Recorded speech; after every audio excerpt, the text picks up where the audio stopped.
जय माँ दुर्गे।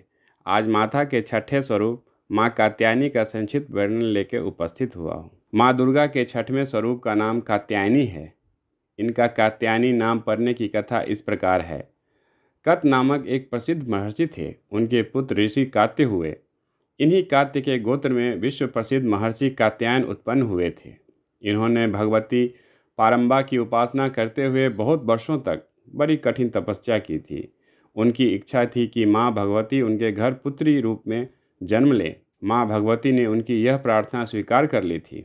कुछ काल पश्चात जब दानव महिषासुर का अत्याचार पृथ्वी पर बहुत बढ़ गया, तब भगवान ब्रह्मा विष्णु महेश तीनों ने अपने अपने तेज का अंश देकर महिषासुर के विनाश के लिए एक देवी को उत्पन्न किया।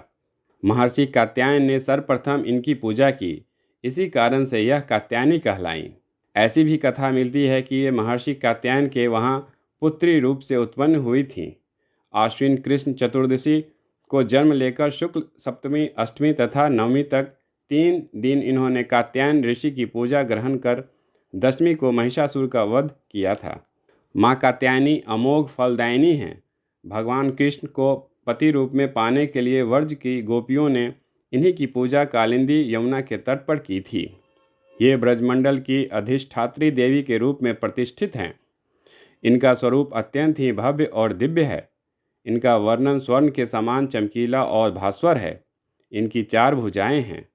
माता जी का दाहिने तरफ का ऊपर वाला हाथ अभय मुद्रा में है तथा नीचे वाला वर मुद्रा में है। बाईं तरफ के ऊपर वाले हाथ में तलवार और नीचे वाले हाथ में कमल पुष्प सुशोभित हैं। इनका वाहन सिंह है। दुर्गा पूजा के 6वें दिन इनके स्वरूप की उपासना की जाती है। उस दिन साधक का मन आज्ञा चक्र में स्थित होता है। योग साधना में इस आज्ञा चक्र का अत्यंत महत्वपूर्ण स्थान है। इस चक्र में स्थित मन वाला साधक माँ कात्यायनी के चरणों में अपना सर्वस्व निवेदित कर देता है। परिपूर्ण आत्मदान करने वाले ऐसे भक्त को सहज भाव से माँ कात्यायनी के दर्शन प्राप्त हो जाते हैं। माँ कात्यायनी की भक्ति और उपासना द्वारा मनुष्यों को बड़ी सरलता से अर्थ, धर्म, काम, मोक्ष चारों फलों की प्राप्ति हो जाती है।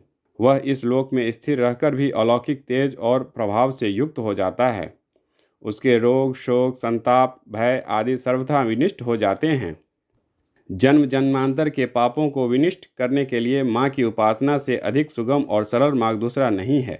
इनका उपासक निरंतर इनके सानिध्य में रहकर परम पद का अधिकारी बन जाता है। अतः हमें सर्वतोभावेन माँ के शरणागत होकर उनकी पूजा उपासना के लिए तत्पर होना चाहिए।